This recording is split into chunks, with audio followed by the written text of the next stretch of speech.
Lecture du livre des Actes des Apôtres.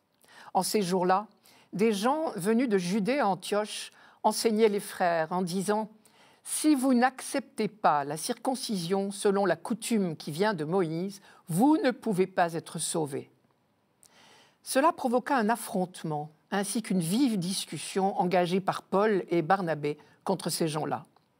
Alors on décida que Paul et Barnabé, avec quelques autres frères, monteraient à Jérusalem auprès des apôtres et des anciens pour discuter de cette question. Les apôtres et les anciens décidèrent, avec toute l'Église, de choisir parmi eux des hommes qu'ils enverraient à Antioche avec Paul et Barnabé. C'étaient des hommes qui avaient de l'autorité parmi les frères, Jude, appelé aussi Barsabas, et Silas. Voici ce qu'ils écrivirent de leurs mains. Les apôtres et les anciens, vos frères, aux frères issus des nations qui résident à Antioche, en Syrie et en Cilicie, salut. Attendu que certains des nôtres, comme nous l'avons appris, sont allés sans aucun mandat de notre part, tenir des propos qui ont jeté chez vous le trouble et le désarroi, nous avons pris la décision à l'unanimité de choisir des hommes que nous envoyons chez vous, avec nos frères bien-aimés, Barnabé et Paul, eux qui ont fait don de leur vie pour le nom de notre Seigneur Jésus-Christ. Nous vous envoyons donc Jude et Silas, qui vous confirmeront de vive voix ce qui suit. L'Esprit Saint et nous-mêmes avons décidé de ne pas faire peser sur vous d'autres obligations que celles-ci qui s'imposent.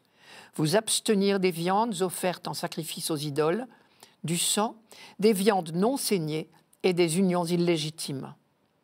Vous agirez bien si vous gardez de tout cela. Bon courage. Ce que j'appelle le Concile de Jérusalem, c'est une réunion au sommet qui a été organisée pour résoudre une crise grave qui a empoisonné longtemps la vie des premières communautés chrétiennes.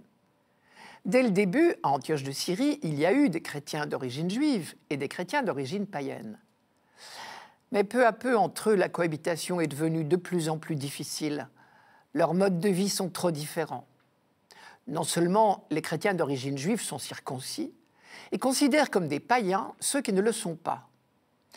Mais plus grave encore, tout les oppose dans la vie quotidienne à cause de toutes les pratiques juives auxquelles les chrétiens d'origine païenne n'ont aucune envie de s'astreindre. De nombreuses règles de purification, d'ablution et surtout des règles très strictes concernant la nourriture. Et voilà qu'un jour, des chrétiens d'origine juive sont venus tout exprès de Jérusalem pour envenimer la querelle, en expliquant qu'on ne doit admettre au baptême chrétien que des juifs. Concrètement, les païens, donc, sont priés de se faire juifs d'abord, circoncision comprise, avant de devenir chrétiens. Derrière cette querelle, il y a au moins 3 enjeux. Premièrement, faut-il viser l'uniformité? Pour vivre l'unité, la communion, faut-il avoir les mêmes idées, les mêmes rites, les mêmes pratiques? Le deuxième enjeu est une question de fidélité. Tous ces chrétiens de toutes origines souhaitent rester fidèles à Jésus-Christ, c'est évident.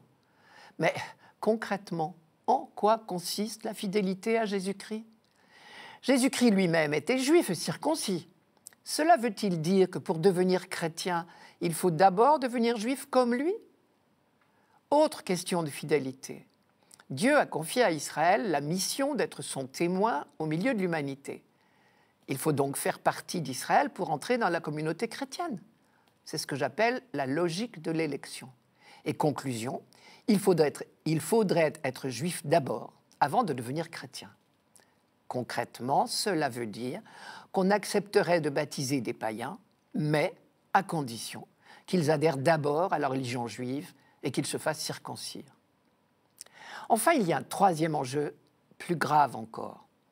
Le salut est-il donné par Dieu sans condition, oui ou non? Dire « si vous ne recevez pas la circoncision, vous ne pouvez pas être sauvé », cela voudrait dire que Dieu lui-même ne peut pas sauver des non-juifs. Cela voudrait dire que c'est nous qui décidons à la place de Dieu qui peut ou ne peut pas être sauvé. Mais pourtant, Jésus lui-même a bien dit « celui qui croira et sera baptisé sera sauvé ». Et c'est cet argument qui emporte tout. Cela veut dire que la logique de l'élection est dépassée. On est maintenant dans une nouvelle étape de l'histoire humaine. Le prophète Joël avait bien dit « Toute chair verra le salut de Dieu », toute chair, c'est-à-dire tout homme, et pas seulement les Juifs. Concrètement, les apôtres prennent une double décision. Les chrétiens d'origine juive ne doivent pas imposer la circoncision et les pratiques juives aux chrétiens d'origine païenne.